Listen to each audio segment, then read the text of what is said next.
Sir మనకు already ఏపీలో election అయితే స్టార్ట్ అయిపోయినాయి సార్. చాలా వాడివేడిగా ప్రచారాలందరూ ఎవరు తగ్గట్లేదు.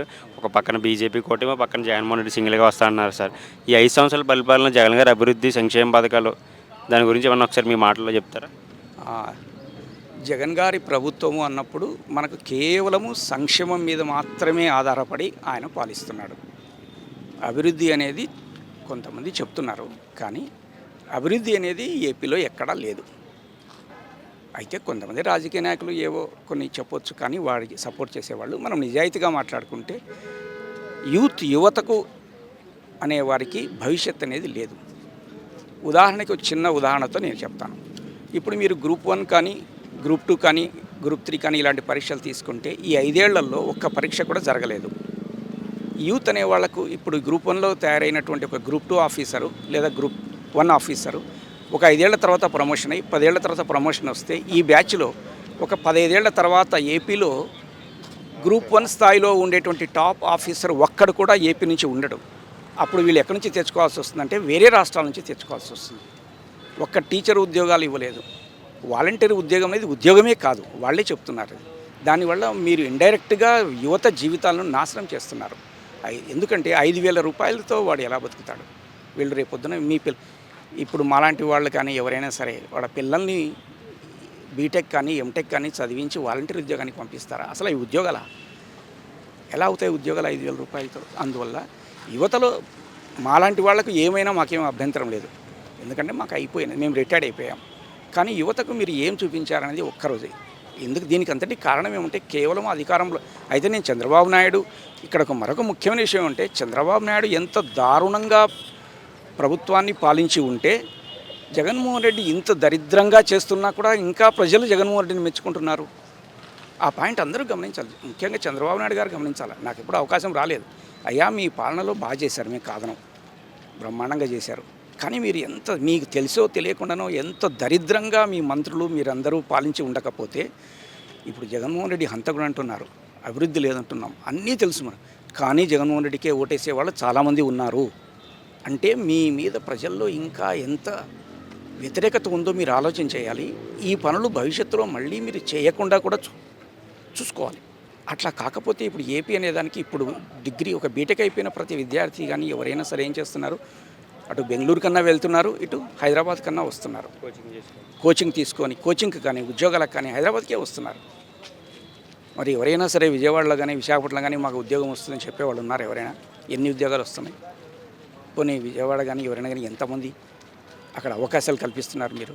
దయచేసి సంక్షేమం అనేది తప్పు. బటన్ నొక్కడం నువ్వే నొక్కర్లేదు, నేను కూడా నొక్కుతాను, లేదా చదువురాని వాడు కూడా నొక్కుతాడు. బటన్ నొక్కి నేనేదో ఇచ్చాను అంటే అందరినీ బటన్లు నొక్కి సోమరిపోతులను తయారు చేసి తప్పు, ఇది చాలా తప్పు. ఎందుకంటే ఇంతకుముందు రాజకీయ నాయకులు ఎకానమీని కానీ పాలిటీని కానీ వాళ్ళ మీద అవగాహన ఉండేది, రాజనీతి శాస్త్రం కానీ ఆర్థిక శాస్త్రం గురించి తెలిసిండేది. ఇప్పుడు ఎవరికి ఏమీ తెలియదు. మన దగ్గర డబ్బు ఉంటే మనం మంత్రి కావచ్చు లేదా ముఖ్యమంత్రి కావచ్చు, బటన్లు నొక్కొచ్చు. ఈ బటన్లు నొక్కడం అనేది చాలా చాలా అభివృద్ధికి చాలా నిరోధం. బటన్లు నొక్కడం అనేది చాలా తప్పు. మీరు ఇవ్వండి అవకాశం. బిలో పావర్టీ లేని ఉండే వాళ్ళకు సహాయం తప్పకుండా చేయాలి. తప్పకుండా ప్రభుత్వం ఆదుకోకపోతే ఎవరు ఆదుకుంటారు? కానీ కనపడిన ప్రతి ఒక్కడికి నీకు 10,000 ఇస్తాను, నీకు 5,000 ఇస్తాను, నీకు 20,000 ఇస్తాను అంటూ పోతే మనం చివరికి ఏం చేస్తున్నాం? మన రాష్ట్రాన్ని అధోగతి పాలు చేసి ప్రజలను సోమరిపోతులను తయారు చేసి చదువుకున్న పిల్లలను వాలంటీర్ ఉద్యోగాలతో చేసి వాళ్ళలో కులతత్వము మతతత్వము రెచ్చగొట్టి రాష్ట్రాన్ని భ్రష్టు పట్టిస్తున్నాం. మీరు సంపాదించుకుంటుండొచ్చు, మీ పిల్లలు లండన్లోనూ అమెరికాలోనూ ఆస్ట్రేలియాలోనూ చదువుతారు. సామాన్య మానవుని పిల్లలు ఎక్కడ చదువుతారు? వాళ్ళకి ఏం ఉద్యోగాలు వస్తున్నాయి? ఒకసారి ఆలోచన చేయండి. నాకు తెలిసి యువతలో ఇప్పుడు బాగా ఈ మార్పు వచ్చిందని అనుకుంటున్నాను. అందువల్ల వాళ్ళకి ఇష్టం ఉన్నా లేకపోయినా చంద్రబాబు నాయుడు అనే ఆయన మనకు వేరే ఆప్షన్ లేదు, ఇంకొక పార్టీ లేదు మనకు. ఏపీలో చంద్రబాబు నాయుడు తప్ప వేరే ఆప్షన్ లేదు.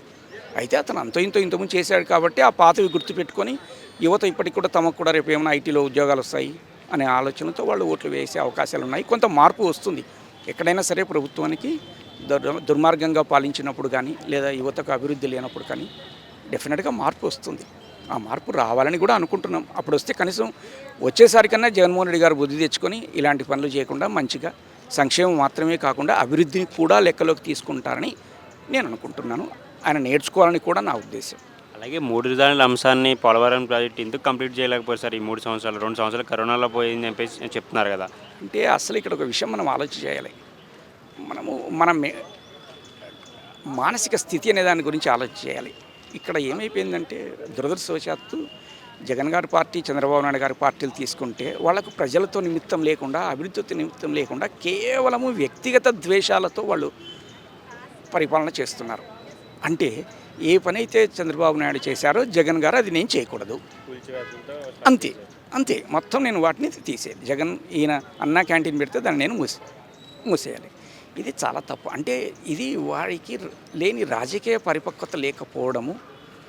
అంటే చిన్న వయసులో కక్షపూరితమైన ఆలోచనలతో రాజకీయాల్లోకి రావడం, ప్రజల సానుభూతితో రాజకీయాల్లోకి రావడం వల్ల ఏం జరిగిందంటే ఆయనకి సరైనటువంటి అవగాహన లేకుండా పక్కన ఉండేవాళ్ళు సరైన సలహాలు చెప్పకపోవడం వలన, లేదా వారు చెప్పినా ఈయన వినకపోవడం వల్ల కూడా కావచ్చు ఒక కారణం. అందువల్ల చంద్రబాబు నాయుడు చేసిన పని ఏది నేను పూర్తి చేయకూడదు. చంద్రబాబు నాయుడు మాకు ప్రధాన శత్రువు, అలా ఉండకూడదు. కేవలం రాజకీయ శత్రువు అంతే. అలా చేసుకోకపోవడం వల్లనే ఈ పోలవరం కానీ, లేదా చంద్రబాబు నాయుడు మొదలుపెట్టిన ఏ కార్యక్రమాన్ని కూడా వీరు పూర్తి చేయరు. రేపొద్దున చంద్రబాబు నాయుడు కూడా ఈ పని చేయకూడదని నేను నమ్ముతున్నాను. జగన్మోహన్ రెడ్డి ఏదైనా ఒక మంచి పని చేసింటే చంద్రబాబు నాయుడు దాన్ని కంటిన్యూ చేయాలి తప్పకుండా. ఇప్పుడు ఉదాహరణకు తమిళనాడులో స్టాలిన్ అనే వ్యక్తి, అతను పెద్ద గొప్ప రాజకీయ నాయకుడు కాదో మనకు తెలియదు, కానీ ఆయన కొన్ని తెలివైన పనులు చేస్తూ ప్రజల అభిమానాన్ని పొందాడు. కారణం ఏమంటే ఆయన అంతకుముందు ఉన్నటువంటి పాలకులు చేసిన దాన్ని కొంతవరకు కంటిన్యూ చేశాడు, మంచి వాటిని. వేరే విషయాలు మనకు సంబంధం లేదు. అట్లా ఈయన కూడా నేర్చుకొని ఉంటే బాగుండేది. ఈయన ప్రాబబ్లీ నెక్స్ట్ కొన్ని టర్మ్ తర్వాత జగన్మోహన్ రెడ్డి గారు కూడా నేర్చుకుంటారేమో అని ఆశిద్దాం. ప్రస్తుతానికైతే ప్రజలు మార్పు కోరుతున్నారని నేను కూడా బలంగా నమ్ముతున్నాను. అందుకే పిఠాపూర్ నుంచి పవన్ కళ్యాణ్ గారు పోటీ చేస్తున్నారు సార్, ఎంతవరకు మెజార్టీ రావచ్చు? పవన్ కళ్యాణ్ గారికి గెలవడానికి అవకాశాలు నేను విన్నంత వరకు సానుభూతితోనైనా ఆయన గెలుస్తారు అని అనుకుంటున్నాను. ఎందుకంటే ఆయన గొప్ప రాజకీయ నాయకుడు కాదు. ఇప్పటికి కూడా పవన్ కళ్యాణ్ గారికి కావలసినంత రాజకీయ చతురత రాలేదు. అతను కేవలం ఏదో ఇంకా సినిమా హీరోలాగే ఫీల్ అవుతున్నాడు, అలాగే మాట్లాడుతున్నాడు, అలాగే ఛాలెంజ్లు విసరడము. అది ప్రజలు ఎక్కువగా హర్షించరు యువతకు వచ్చి. లేకుంటే ఆయనకు వచ్చినటువంటి జన సమూహానికి, సందోహానికి చూస్తే ఆయన రెండింతల మెజార్టీతో గెలవాలి ఎప్పుడైనా ఎలక్షన్లో. అంటే దాన్ని బట్టి ఏమర్థమవుతుందంటే ఇప్పటికీ కూడా ప్రజలు చాలామంది ఆయన ఒక సినిమా హీరోను, ఒక డ్యాన్సర్ గాను, ఒక డైలాగ్ కింగ్ గాను చూస్తున్నారు, అలాగా చూస్తున్నారు, కానీ రాజకీయ నాయకునిగా చూడటం లేదు. అయితే ఇప్పుడు నెమ్మదిగా చూస్తున్నారు. బట్ ఆయన కూడా ఇంకా చాలా పరిపక్వత, మెచ్యూరిటీ తెచ్చుకోవాలి. ఎలా మాట్లాడాలి, ఎలా సంబోధించాలి అంటే ఆయన ఆలోచన విధానంలోనూ కొన్ని మార్పులు వస్తే భవిష్యత్తులో మనకు ఏపీకి పవన్ కళ్యాణ్ ఒక మంచి నాయకుడు అవుతాడు భవిష్యత్తులో. ఎందుకంటే చంద్రబాబు నాయుడు గారికి వయసు అయిపోయింది కాబట్టి ఒకవేళ అవుతే పవన్ కళ్యాణ్ గారు ఒక మంచి నాయకుడు అయ్యే అవకాశం ఉంది. ప్రొవైడెడ్ ఆయన ఆలోచన విధానాల్లో కానీ ఆయన విధానంలో మార్పు తెచ్చుకుంటే, అంటే మార్చుకుంటే కొంత పరిపక్వత, మెచ్యూరిటీ కానీ తెచ్చుకుంటే భవిష్యత్తులో ఆంధ్రప్రదేశ్కి ఒక మంచి నాయకుడు అవుతారు. లోకేష్ గారు రాజకీయ భవిష్యత్తు ఎలా ఉండబోతుంది సార్? మంగళగిరి నుంచి పోటీ చేస్తున్నారు, నెక్స్ట్ టీడీపీకి వారసుడు అని చెప్పేసి కొంతమంది అంటున్నారు, మీరేమంటారు? వారసుడు ఇదంతా తప్పు. వారసుడు అయితే పోయినసారే గెలిచిండాలి. అదే కాదు, లోకేష్ గారు మంచి వ్యక్తి కారణానికి ఏమీ లేదు. ఆయనకి ఇంకా చిన్న వయసు కాబట్టి టైం ఉన్నది. బట్ వారసుడు ఇదంతా ఉత్తది. ఈ కాలంలో, ఈ ఆధునిక కాలంలో వారసులను ప్రజలు నమ్మే పరిస్థితి లేదు. సొంతంగా వాళ్ళకే విలువ లేనప్పుడు వారసులు అంటూ ఏమీ ఉండదు. ఆయన ఇందాక పవన్ కళ్యాణ్ లాగే ఆయన కొంచెం రాజకీయ కుటుంబం నుంచి వచ్చినాడు కాబట్టి ఆయన కొంచెం ఎర్జీ ఎక్కువ ఉంటుంది. కానీ ఆయన కూడా ఇంకా కొంచెం బాగా మారి భవిష్యత్తులో ఒక 10 ఏళ్లకు 15 ఏళ్ళకి ఆయన ఒక మంచి నాయకుడు అయ్యే అవకాశం ఉంది. ప్రస్తుతానికి అతను సాధారణంగా చంద్రబాబు నాయుడు గారి వెంట ఉండేటువంటి ఒక నాయకుడుగా ఉంటారు. అయితే ఈసారి రాజకీయాల అధికారంలోకి వచ్చిన తర్వాత పోయినసారి ఆయన వల్ల ఏ విమర్శలు వచ్చాయి, ఆయన అనుచరులు ఏమేమి దుర్మార్గాలు చేశారు, ఎందువల్ల పదవి పోయింది అనేది లోకేష్ గారు బాగా గుర్తిరిగి వాళ్ళందరినీ దూరం పెట్టి, ఎందుకంటే అధికారం ఉంటే చుట్టూ చాలామంది వస్తారు, వాళ్ళు వీళ్ళకి తెలియకుండా అనేక దుర్మార్గాలు చేస్తున్నారు. ఇప్పుడే చెప్పాను, వాళ్ళు ఎంత దుర్మార్గాలు చేయకపోతే జగన్మోహన్ రెడ్డి గారిని ఈరోజు ప్రజలు అంతగా ఆదరిస్తున్నారు. అయితే వాళ్ళు చెప్పొచ్చు అతను బటన్ నొక్కి అందరికీ డబ్బులు ఇచ్చారని. డబ్బులు ఇవ్వని వాళ్ళు కూడా అంతో ఇంతో జగన్మోహన్ రెడ్డి గెలిస్తే బాగుందనే శాతం కొంత ఉంది, కాదనడానికి లేదు. దానికి కారణం ఏమంటే చంద్రబాబు నాయుడు గారి అంతకుముందు వారి పరిపాలన, లేదా లోకేష్ గారు కానీ వారి అతి ఉత్సాహం కూడా కొన్నిసార్లు ఇబ్బంది పెట్టింటుంది. అయితే ప్రస్తుతానికైతే ఆయన వెంటనే చంద్రబాబు నాయుడు గారికి ఆయన ఆల్టర్నేటివ్ అని మనం చెప్పలేము. బట్ ఆయన కూడా కొంత టైం పడుతుంది. అలాగే రీసెంట్గా జగన్మోహన్ రెడ్డి గారి మీద గులకరాయితో దాడి జరిగింది సార్. ఇది ఎలక్షన్ ముందు సానుభూతి ఓట్ల కోసం అని చెప్పేసి లాస్ట్ టైం కోడికత్తి డ్రామాలాగా ఇది మళ్ళీ ఒక డ్రామా అని చెప్పేసి ప్రజలు అంటున్నారు సార్. ఏం చెప్తారు సార్ దీన్ని? ఇవి ఎవ్వరు ప్రజలు నమ్మడం లేదు. అది గులకరా, ఇదంతా అబద్ధమని ఆయనకు తెలుసు, మనకు తెలుసు, ప్రజలకు తెలుసు, వాళ్ళ పార్టీ వాళ్ళకు తెలుసు, వాళ్ళ ఇళ్ళల్లో వాళ్ళకు కూడా తెలుసు. ఇవంతా ఈ ఈ కలికాలంలో ఈ రాజకీయాల్లో ఇవన్నీ డ్రామాలు. దీన్ని చూసి ఏ ఒక్కరు కూడా ఓటేయరు. ఆయన ప్లాస్టర్ వేసుకున్నా వేయరు, వేయకున్నా వేరు. ఆయన చేసిన మంచి పనులు ఏమన్నా ఉంటే గుర్తుంటే అవి వేస్తారు. కానీ గులకరాళ్లకు, కంకర్రాళ్లకు ఓట్లు వేరు. ఈ కాలంలో ప్రజలు బాగా తెలివిమీరిపోయారు. అందరికీ తెలుసు, అందరికీ సోషల్ మీడియాతో పరిచయాలు ఉన్నాయి, పేపర్లతో పరిచయాలు ఉన్నాయి, ప్రతి ఒక్కరూ చూస్తున్నారు. కాబట్టి ఇవన్నీ ఉట్టి మాటలు. వారు ఏదో ఎవరో పనికిమాల అంటే సరైన అవగాహన లేని వాళ్ళు సలహాదారులు ఎవరో చెప్పినట్టుగా ఉన్నారు.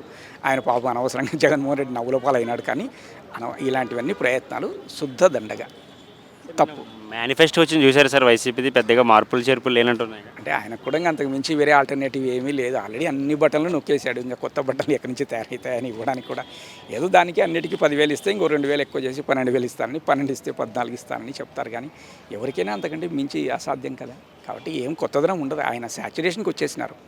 సంక్షేమం అంటే డబ్బులు ఇవ్వడంలో ఆయన పతాక స్థాయికి చేరిపోయినాడు. శాచురేషన్కి వచ్చేసినారు. ఇంకా అంతకంటే ఏమి ఇస్తాడు? ఇంకా అందరికీ ఇంకా అప్పుడు ఏం చేయాలంటే అందరికీ అన్నం కూడా నేనే పెడతాను, లేకపోతే పెళ్ళిళ్ళు నేనే చేస్తాను, అన్నీ నేనే చెప్పాలి. ఇవంతా అయ్యేది కాదు. ఇవి చూసి ఎవరు ఓట్లు వేయరు. అందరికీ తెలుసు, ప్రజలకు కూడా చెప్తున్నా కదా. ఈ తమాష ఏమంటే ఈ రాజకీయ నాయకులు ఏమనుకుంటారంటే ప్రజలు అమాయకులు, మేము చేసే పనులు తెలుసుకోలేరు అనుకుంటారు. కానీ వాళ్ళందరికీ తెలిసి కొన్నిసార్లు విధిలేని స్థితిలో ఓట్లు వేస్తారు, కొన్నిసార్లు ఇష్టమై వేస్తారు. అంతే తప్ప ఇవన్నీ చెల్లవు ఈ కాలంలో. అలాగే సొంత కుటుంబం నుంచి వచ్చిన వైఎస్ సునీతమ్మ గారు, షర్మిల గారు అన్న మీద కమెంట్ చేస్తున్నారు సార్. ఎందుకు ఆయన అసలు స్పందించట్లేదు అంటారు? అయ్యా ఇప్పుడే చెప్పాను, రాజకీయ మనస్థితి అని. వారికి అధికారం పరమావధి. వారి అధికారానికి అడ్డం వస్తే మనం ఎన్నో సినిమాల్లో చూసాం. వారికి తల్లి, తండ్రి, చెల్లి అట్లాంటివి ఉండరు. ఇలాంటి అందులో కొంత ఈ ఫ్యాక్షనిస్ట్ మెంటాలిటీతో ఉన్న వాళ్ళకి ఏమవుతుందంటే ప్రజలకి, వాళ్ళు అలాంటి నాయకులకు కానీ ఏమైనా వాళ్ళకు చెప్పింది నచ్చకపోయినా, వాళ్ళకి ఎవరైనా వెది చెప్పినా వెంటనే వారి మీద వ్యతిరేకత కానీ వాళ్ళను లేకుండా ఏదో ఒక విధంగా తొలగించుకోవాలనో లేకపోతే అలా ఎదురు రాకుండా ఉండాలనో చూస్తారు. సహజం అది రాజకీయ నాయకులకు. అందువల్ల వాళ్ళు తల్లి అయినా వదిలిపెట్టరు, చెల్లి అయినా వదిలిపెట్టరు, అన్నైనా వదిలిపెట్టరు, పెదనాయనైనా చిన్నాయన ఎవరైనా ఒకటే. వాళ్ళకి నచ్చకపోతే వాళ్ళని లేకుండా చేయడము ఏదో అది ఫ్యాక్షన్. ఆ మెంటాలిటీ కొన్ని ప్రదేశాల్లో అలవాట్లు, ఏరియాల్లో అలవాట్లు అయిపోయింటే వాళ్ళు అదే ఉద్దేశం అట్లే పెరిగింటారు. కాబట్టి దాన్ని మనం ఏం చేయలేము, అంతే. సార్ ఎన్డీఏ కూటమికి ఎన్ని సీట్స్ రావచ్చు సార్ ఈసారి? వాళ్ళు అన్నట్టుగా 400 కాకపోయినా కూడా మంచి మెజారిటీ వస్తుంది. వైసీపీకి అదే మన పీసీ కూటమికి 175కి ఎన్ని సీట్స్ రావచ్చు సార్? ఇప్పటి వరకు నేను కూడా విన్నదాన్ని బట్టి మామూలు సహజమైన అనాలిసిస్ ప్రకారం 110 దాకా రావచ్చు అని. ఒక 10-15 పెరిగినా కూడా ఆశ్చర్యపోవాల్సిన అవసరం లేదు. 110 ఆ ప్రాంతాల్లో అటు ఇటు ఒక 2-3 అటు ఇటులో ఉండొచ్చు అని. ఒకవేళ ఏమైనా పవన్ కళ్యాణ్ ఎఫెక్ట్ కన్నా ప్రభావం కానీ, బీజేపీ ప్రభావం కానీ, మామూలుగా అయితే బీజేపీ ప్రభావం ఏపీలో 0 ఉండదు. ఒకవేళ ఏదైనా బీజేపీ ప్రభావం పనిచేస్తే 2000 ఓ 10 సీట్లు ఇంకా రావచ్చు. లేదా 110 దగ్గర వీళ్ళు ప్రభుత్వాన్ని ఏర్పాటు చేయొచ్చేమో అని నేను అనుకుంటున్నాను. నేను చదివినవి, చూసినవి, విన్నదాని ప్రకారం నా ఆలోచన 110 దగ్గర రావచ్చు నేను అనుకుంటున్నాను. సామాన్య మనిషిగా అయితే ఈ ఏపీలో మార్పు రావాలని కోరుకుంటున్నారు ఏపీ వాసి. నేనే కాదండి, ఎవరైనా సరే, సాధారణ మానవులు ఎవరైనా సరే ఇలాంటి స్థితి నుంచి పక్కకు రావాలి. 100% మార్పు రావాలని కోరుకుంటాము. ఎందుకంటే ఈ మార్పు అనేది ఇప్పటి ప్రభుత్వానికి కూడా వచ్చేసారిలో వాళ్ళు మారడానికి కూడా అవకాశం కలిగిస్తుంది. ఇప్పుడు ఉన్న వాళ్ళకు కూడా కొంత వెసులుబాటు కల్పిస్తుంది. ప్రజలకు కానీ, యువతకు కానీ కొన్ని కొత్త అవకాశాలు కల్పించే అవకాశం ఉంది. వేరే వాళ్ళకు కూడా మనం అవకాశం ఇవ్వడంలో వాళ్ళు కూడా ఎలా చేస్తారో తెలుస్తుంది. అందువల్ల మార్పు ఖచ్చితంగా రావాలి. ఎక్కడైనా సరే మార్పు అనేది ఉండాలి. మార్పు లేకుండా పోతే మనకి ఏమైనాయో మనం చూస్తున్నాం. వేరే విభిన్న రాష్ట్రాల్లో మార్పు లేకుండా 10 ఏళ్ళు 15 ఏళ్ళు వీళ్ళు ప్రభుత్వంలో ఉంటే వాళ్ళు ఏమేం చేస్తారో మనం చూస్తున్నాం.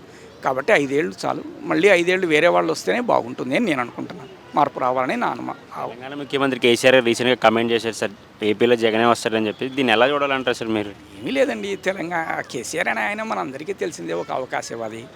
జగన్ వస్తే ఆయనకు కొంత మేలు ఉంటుంది. చంద్రబాబు నాయుడు అంటే మొదటి నుంచి ఆయనకి ఈర్ష్య, ద్వేషము. ఎందుకంటే ఆయన దగ్గర పనిచేసినప్పుడు ఈ చంద్రబాబు నాయుడు గారి సహజంగా ఆయన మెంటాలిటీ వల్ల కేసీఆర్ను కొంచెం అవమానం పాలు కానీ సరిగా కానీ చూడలేదు.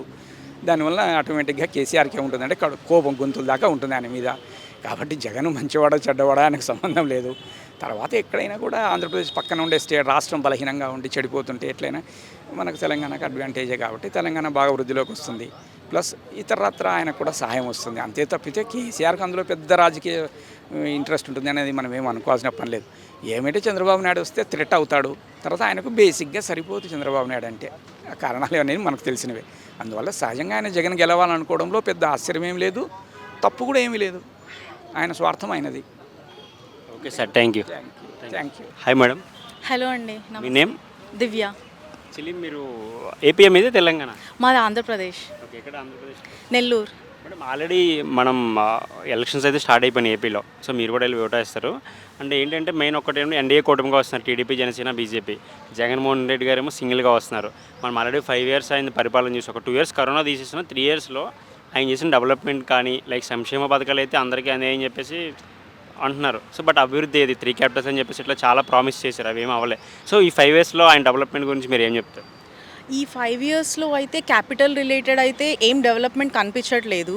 సో క్యాపిటల్ ఉండుంటే ఈరోజు చాలామంది లైఫ్స్ అనేవి చాలా బాగుండేవి, ఈవెన్ ఎంప్లాయ్మెంట్ పరంగా అండ్ ఆల్సో ఫుడ్ పరంగా. బికాజ్ మా ఫాదర్ది గుంటూరు, సో ఆ హోమ్ టౌన్లోనే చాలామంది వాళ్ళ ల్యాండ్స్ అన్నీ ఇచ్చినందుకు వాళ్ళ థింగ్స్ ఏదైతే సాక్రిఫైస్ చేశారో దానికైతే వర్తీ అనిపించలేదు. బికాజ్ అక్కడ క్యాపిటల్ ఉండుంటే ఈరోజు చాలా మంది చేసిన ఒక సాక్రిఫైస్ అనేది నిలబడి ఉండేది. సో అదైతే చాలా డిసప్పాయింటింగ్గా ఉంది. నాకే కాదు, చాలామందికి, నా ఫ్రెండ్స్కి కానీ ఫ్యామిలీ మెంబర్స్కి కానీ చాలామంది ఈరోజు ఎంప్లాయ్మెంట్ కోసము ఏం చేయాలో అర్థం కాక, ఈవెన్ చదువు డిగ్రీ ఉన్న వాళ్ళు కూడా ఏం చేయాలో అర్థం కాక ఎవ్రీడే డైలీ వేజెస్ కోసం చాలా బ్యాక్ వెళ్తూ ఉన్నారు. And at the same time నేను ఆటో మెంబర్స్ని మీట్ అయినప్పుడు ఈవెన్ వాళ్ళు కూడా they have a very good degree, కానీ వాళ్ళ డైలీ వేజెస్ కోసము వాళ్ళు వర్క్ చేసేవాళ్ళు, because there is no employment. ఇలా చాలామంది చాలా మంచి డిగ్రీస్ ఉన్న వాళ్ళు కూడా వాళ్ళకి వర్త్ అయ్యే జాబ్ అనేది, బేసిక్ నీడ్స్ కూడా సంపాదించుకోవడానికి కూడా సరిపోవట్లేదు, ఈవెన్ ఆ డైలీ వేజెస్ జాబ్ కూడా. సో అలాంటి ప్రాబ్లమ్స్ అన్నీ మేబీ టీడీపీగా ఉండుంటే ఈరోజు అలాంటి ప్రాబ్లమ్స్ పోయి ఉండొచ్చు. సో అదైతే చాలా డిసప్పాయింటింగ్గా ఉంది. గ్రోత్ అయితే నిజంగానే అస్సలు కనిపించట్లేదు ఎంప్లాయ్మెంట్ పరంగా and at the same time capital పరంగా. అండ్ ఎవరైతే సాక్రిఫైస్ చేశారో వాళ్ళ ల్యాండ్స్ని, వాళ్ళ ఫార్మింగ్ మొత్తం వదిలేసి బయటకు వచ్చేసినప్పుడు అవన్నీ చాలా ఇన్కంప్లీట్గా ఉన్నాయి. And at the same time ఏవైతే నిర్మించారో వాటిని కూడా కూల్చేయడం అనేది it's a very very very very disappointing. And ఎందుకంటే మన దగ్గర ట్యాక్స్ వసూలు చేస్తున్నారు, అదంతా మన money. So we have our responsibility and they actually వాళ్ళకు అకౌంటబుల్ ఉండాలి. మనం ప్రజల దగ్గర ₹1 తీసుకుంటున్నాము, వాళ్ళకి మనం తిరిగి ఏమి ఇస్తున్నాము. ఇప్పుడు ఏ గవర్నమెంట్ వచ్చినా కానీ, టీడీపీ వచ్చినా, వైఎస్ఆర్సీపీ వచ్చినా, ఎనీ గవర్నమెంట్ వచ్చినా, కాంగ్రెస్ వచ్చినా కూడా ప్రజలకి మంచి చేయాలి, ఒకరి ఉన్నది కూల్చేయడం కాదు. సో అవన్నీ కూడా ప్రజల డబ్బులే. అక్కడి నుంచి అభివృద్ధి అనేది స్టార్ట్ అవ్వాలి. అక్కడి నుంచి రెజ్యూమ్ చేసుకోవాలి డెవలప్మెంట్ అనేది. మొత్తం కూల్ చేసేసి మళ్ళీ కంప్లీట్గా స్టార్ట్ చేయడం కాదు కదా. బికాజ్ ఏ గవర్నమెంట్ వచ్చినా కానీ పీపుల్ అనే లైఫ్స్ అనేవి అలాగే ఉంటున్నాయి. సో గ్రోత్ అనేది తీసుకెళ్లాలని నేను మనస్ఫూర్తిగా కోరుకుంటున్నాను. And at the same time me vote అనేది ప్రతి ఒక్కరూ వినియోగించుకొని ఒక మంచి లీడర్ని సెలెక్ట్ చేసుకోమని I'm just requesting you. And నేను కూడా ఓట్ కోసము, నేను బెంగళూరులో వర్క్ చేస్తాను, సో నా ఓట్ కోసం నేను లీవ్ తీసుకొని నేను వెళ్ళి నా ఓట్ని వినియోగించుకుంటాను. I want to elect a good leader to the our nation. Thank you. Pithapuram నుంచి పవన్ కళ్యాణ్ గారు పోటీ చేస్తారు కదా, సో ఆయన ఎంతవరకు మెజార్టీ రావచ్చు సార్, వినే అవకాశాలు ఉన్నాయి? నేనైతే గెలుస్తారు తప్పకుండా. మేము తన అసెంబ్లీలో నిలబడి అసలు ఎలా మాట్లాడతారు అనేది అందరూ వెయిట్ చేస్తున్నారు, నేనే కాదు చాలామంది. బికాజ్ అసలు తను చేసిన హార్డ్ వర్క్ చంద్రబాబు నాయుడు గారి కలవడానికి and at the same time తను మాట్లాడే పాయింట్స్ ఒక బేసిక్ అండ్ రూట్ ప్రాబ్లం గురించి మాట్లాడుతున్నారు. అండ్ ఈరోజు చాలామంది అమ్మాయిలకి సెక్యూరిటీ లేకుండా ఉన్న ప్రాబ్లమ్స్ గురించి కానీ, అండ్ తను ఈ మధ్య కూడా నేను చూశాను ఒక ఫ్యామిలీకి హెల్ప్ చేయడము అండ్ చాలా basic, it's irrespective of the power. So as a హ్యూమన్గా what he needs to do and ప్రజలకి ఏం చేయాలనుకుంటున్నారో తను ముందే చూపిస్తున్నారు. సో ఒక అవకాశం ఇస్తే తను ఎంత ముందుకి మనల్ని తీసుకెళ్తారు అనేది మేము వెయిట్ చేస్తున్నాం. And all the best to Pawan Kalyan and TDP and everyone who is. అలాగే లోకేష్ గారు మంగళగిరి నుంచి పోటీ చేస్తున్నారు. బిఫోర్తో పోల్చుకుంటే లోకేష్ చాలా చేంజ్ అయిపోయారు, అంత బాగా సబ్మిట్ కూడా మాట్లాడుతున్నారు, ట్రోల్స్ కూడా దూరంగా ఉండి ప్రతిదీ ఆన్సర్ చేస్తున్నారు. సో ఈసారి లోకేష్ గారు ఎలా విన్ అవుతారంటారు? ఎంత మెజారిటీ రావచ్చు? చాలా చాలా చాలా కాన్ఫిడెన్స్ ఉంది నాకు. Because Lokesh from the day one మీరు చెప్పినట్టు నిజంగానే చాలా చేంజ్గా అనిపిస్తుంది the way he talks. And at same time చాలా ట్రోల్స్ తీసుకుని ఇట్స్ నాట్ దట్ ఈజీ. అంత ట్రోలింగ్లో ఉండి కూడా అంత మెంటల్ స్ట్రెంగ్త్ని ముందుకు తీసుకొని and he so confident on his work and he worked on himself and చాలా బాగా మాట్లాడుతున్నారు. And at the same time తన మీద కాన్ఫిడెన్స్ కూడా తను ఏం చేయగలను అనేది కూడా తను చేసి చూపిస్తున్నారు. And at the same time Renigunta మా అక్క వాళ్ళ ఊరు అండ్ అక్కడ కూడా తను పాదయాత్రలు అవన్నీ నేను చూశాను. అండ్ యా సో అవన్నీ నేను చూశాను. అండ్ తను చేసే అష్యూరెన్స్ కానీ ప్రజలకి అండ్ తను అక్కడ ఉండి వాళ్ళని రిసీవ్ చేసుకునే అండ్ తను మాట్లాడే విధానం అండ్ తను చూపించే సర్వీస్ ఎవ్రీథింగ్ పీపుల్ని రిసీవ్ చేయడం లోనే తెలిసిపోతుంది హౌ హీ ఈజ్ అనేసి. So I really assure that he gonna win and all the best to him. ఎన్ని సీట్స్ రావచ్చు? అదైతే నేను చెప్పలేను. బట్ టోటల్ ఓవరాల్ అయితే టీడీపీ విన్ అవుతుంది అని నేను అనుకుంటున్నాను. మెజారిటీ వచ్చేసి టీడీపీ విన్ అవుతుందని అనుకుంటున్నాను. Because he is gone a good leader. Yeah. అలాగే రీసెంట్గా జగన్మోహన్ రెడ్డి గారి మీద అయితే ఒక రాయితో జాడి జరిగింది కదా. సేమ్ అది లాస్ట్ టైం లాగా కోడికత్తి డ్రామా లాగా ఇది కూడా ఎలక్షన్ ముందు ఒక సెంటిమెంట్తో కొడదామని చెప్పేసి ప్రజల్ని అని చెప్పేసి ప్రతిపక్ష పార్టీలు అంటున్నారు. అధికార పక్షాలు కావాలని చెప్పేసి ఏలే క్రియేట్ చేశారు అంటున్నారు. సో దాని గురించి మీరేం చెప్తారు? అది డిపెండ్స్ అండి. బికాస్ పీపుల్ అనేవాళ్ళు వాళ్ళ పర్సెప్షన్స్ ఎలా అయినా మాట్లాడుతూ ఉంటారు. అసలు అక్కడ ఏం జరిగింది అనేది అక్కడ ఉన్నవాళ్ళు అండ్ ఎవరైతే అది ఫేస్ చేశారో వాళ్ళకే తెలుస్తుంది. సో ఆ పాయింట్ని ఎలా అయినా పర్సెప్షన్లో సింపతి అండ్ ఎలాంటి కైండ్ ఆఫ్ నెగిటివిటీ కోసం ఇలా స్ప్రెడ్ చేస్తూ ఉంటారు. బికాజ్ నేనైతే అదేం కామెంట్ చేయలేను. బికాజ్ నేనైతే అది యాక్చువల్గా చూడలేదు. సో నేను న్యూస్లో ట్రోల్స్ చూసేటప్పుడే నేను విన్నాను. సో ఇలాంటివి నాకు అంత ఐడియా లేదు. బట్ అయితే నాకైతే మాత్రం ఓవరాల్గా we need a development and we need a good leader who really serve for the people and who really stands beside the people when there is a problem వచ్చినప్పుడే react అవ్వడం కాదు, problem వస్తుందనే ఆలోచన కూడా ఉండాలి. ఎప్పుడు కూడా పార్టీస్ని వాళ్ళని ఫైట్ చేసుకోవడం వీళ్ళని ఫైట్ చేసుకోవడం ఈ పార్టీస్ బిట్వీన్ ఫైట్స్ కాకుండా అసలు నిజమైన ప్రాబ్లం ఏంటి, నిజంగా ఇప్పటికీ చాలా రోడ్స్ అనేవి నడవడానికి కూడా చాలా ప్రాబ్లంగా ఉంది. And at the same time అవన్నీ కూడా పీపుల్ ప్రాబ్లమ్స్ని చూసుకొని ఉండే లీడర్ మాకు కావాలి. So everyone please utilize your vote and elect a good leader for our nation. Thank you. అలాగే వాలంటీర్లకి చంద్రబాబు నాయుడు గవర్నమెంట్ వస్తే శాలరీ 10,000 చేస్తున్నారు, ఇంక్రీజ్ చేస్తున్నారు. అది ఎట్లా చూడాలి అసలు? అదైతే ఎవరు చేస్తానన్నారు? అది చంద్రబాబు నాయుడు మేబీ చేస్తారేమో. Because whatever he promises generally he tries to withstand all the promises so far. Finally ఇంకంతే ఓవరాల్గా. సో అందరికీ చేంజ్ అయితే రావాలి, గ్రోత్ అనేది ఉండాలి. Because we need a capital and with a lot of good employment. And so please ఎవరైతే పీపుల్కి serve చేస్తారో మీరు ఈ 10 yearsలో చూసిన గ్రోత్ అండ్ డెవలప్మెంట్ అన్నిటినీ చూసుకొని please elect a leader for our nation. That's it. Thank you. Sir మీ పేరు? ప్రవీణ్ అండి నా పేరు. ఆల్రెడీ మనకి ఏపీలో ఎలక్షన్స్ అయితే స్టార్ట్ అయిపోయినాయి, వాడివేడిగా ప్రచారాలు మొదలైపోయినాయి. ఒక పక్కన ఎన్డీఏ కూటమిగా వస్తున్నారు, ఒక పక్కన జగన్మోహన్ రెడ్డి సింగిల్గా వస్తున్నారని చెప్తున్నారు. ఈ 5 సంవత్సరాలు వైసీపీ ప్రభుత్వంలో ఏమైనా అభివృద్ధి కానీ సంక్షేమ పథకాల గురించి ఏమైనా జరిగినాయి అంటారు? ఒకసారి మీ మాటలో చెప్తారా? సంక్షేమ పథకాలు ఇచ్చారండి, చాలా ఇచ్చారు. ఏంటి దానివల్ల యూజ్ ఏంటి? సంక్షేమ పథకాలు ఇచ్చారు, ఏంటి దానివల్ల యూజ్ అయింది? సంక్షేమ పథకాలు ఎక్కడి నుంచి ఊరికేం ఇవ్వట్లేదు కదా, డబ్బులు తీసుకొని పెట్టాలి. ఫ్రీగా ఎందుకు? నా క్వశ్చన్, ఫ్రీగా ఎందుకు సంక్షేమ పథకాలు? ఫ్రీగా పెట్టి గవర్నమెంట్ ఆస్తులు తాకట్టు పెట్టి జనాలకు ఫ్రీ ఇచ్చి నువ్వు ఏం చేస్తావు? జనాలను సోమరపోతులు చేస్తున్నావు నువ్వు. అవసరం అది? సోమరపోతులు వద్దు. నువ్వు ఫ్రీగా ఇవ్వాల్సిన అవసరం లేదు, అడుక్కునే వాళ్ళని చేయాల్సిన అవసరం లేదు. జగన్మోహన్ రెడ్డి అయినా చంద్రబాబు నాయుడు అయినా ఇంకో సమ్ ఎక్స్ అయినా సరే, ఎవరైనా సరే దేశాన్ని రాష్ట్రాన్ని మంచిగా చూసుకునే వాళ్ళు కావాలి. పాలిటిక్స్ అనేది సేవ చేయాలి కానీ ఇట్లా డబ్బులు ఇచ్చేసి ఏదో చేద్దామని చెప్పంటే కుదరదు అనమాట. ఫ్రీ వద్దు అసలు. ఎందుకు ఫ్రీ? ఎందుకు మనం ఏమన్నా పిచ్చగాలం అడుక్కునే వాళ్ళం ఫ్రీగా ఇవ్వడానికి? ఫ్రీ వద్దు అసలు. తీసేయండి, ఫ్రీ తీసేయండి, అన్నీ తీసేయండి. విద్య, వైద్యం, ఆరోగ్యం ఇవి ఫ్రీగా ఇవ్వండి చాలు. లేని వాళ్ళు ఉంటారు కదా, అందరు కట్టుకోలేరు కదా, హాస్పిటల్స్కి వెళ్ళలేరు కదా, వాళ్ళని ఫ్రీగా చేయండి చాలు, అంతే. సార్ 3 రాజధానుల్లో ఎందుకు మాట తప్పారంటారు సార్?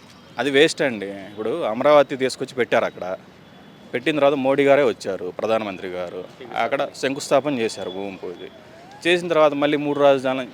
ఇప్పుడు చంద్రబాబు నాయుడు గారు ఉన్నప్పుడు పోలవరం కానీ రాజధాని కానీ ఆయన బస్సులో పడుకొని అన్ని కట్టాడండి.